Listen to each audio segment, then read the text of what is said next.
without watching film, how would you assess not only this game, but kind of back-to-back wins here on this Florida trip? Well, this was I believe, the only team we didn't beat last year was the Magic.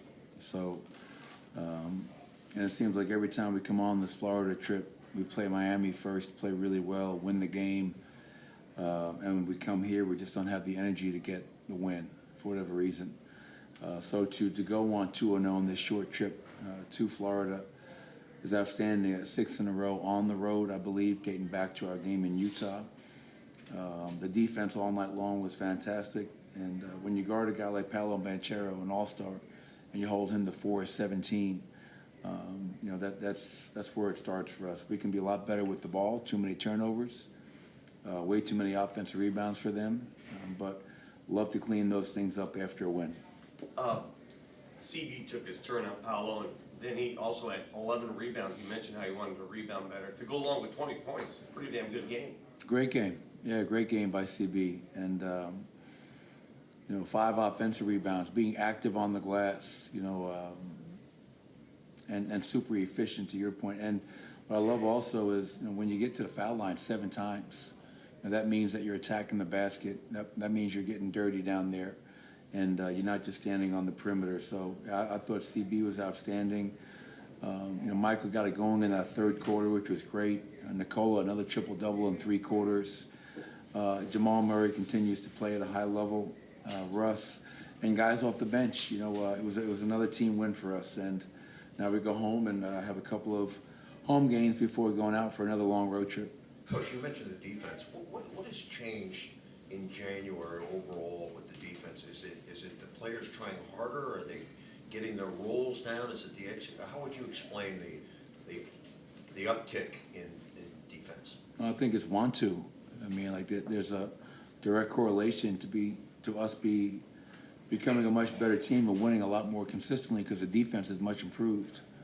You know, I think going into tonight, the last 12 games, we had the #1 offense in the NBA. We had the #8 defense. And there's no way in hell that we can be #8 in the NBA last year and be middle of the pack. So I think our guys understand if you want to win and win consistently and beat good teams, the defense has to be, it's got to be there every night. It's got to be a constant. And I think a big part of that has been our three-point defense. Our three-point defense is much improved in the last 20-something games than it was compared to earlier in the season. And that's helping us out as well. You got a team of jokers, not just Nikola, but I mean fun guys.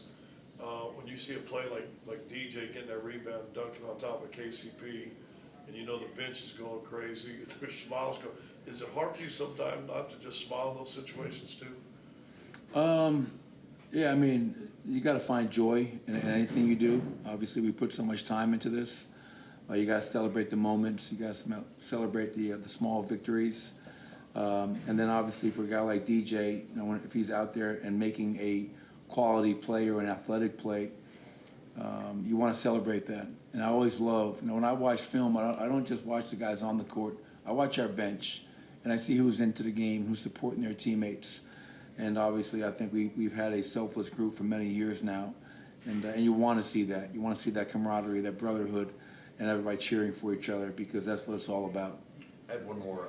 Just how did you feel like the second unit played tonight? You've got a group out there that seems to be playing well together. They're enthusiastic. They're athletic. Are you happy with what they're giving you? Yeah, obviously, I was really concerned for Peyton Watson. Obviously. Hit his head. I thought he made a couple of terrific defensive plays at the rim, showing off his athleticism and his rim protection. And anytime a player hits his head like he hit, you know, you get worried about it. And he seemed like he was doing okay at halftime. And I think this is maybe hopefully just more a conservative approach, making sure he's okay. But I'll go back and talk to the training staff. But yeah, I mean, you know, Julian Strawther, we need his offense. I thought he had some great box outs tonight. He had 4 rebounds. Aaron Gordon, you know, a guy that started a lot of games in his career. DJ and Peyton, you know, that's some talented players across the board. And I couldn't agree more, Chris. I think that bench unit has been really solid for the last, I don't know, 15, 20 games or so. And that's helping our starters out as well. Thank you, Coach. All right.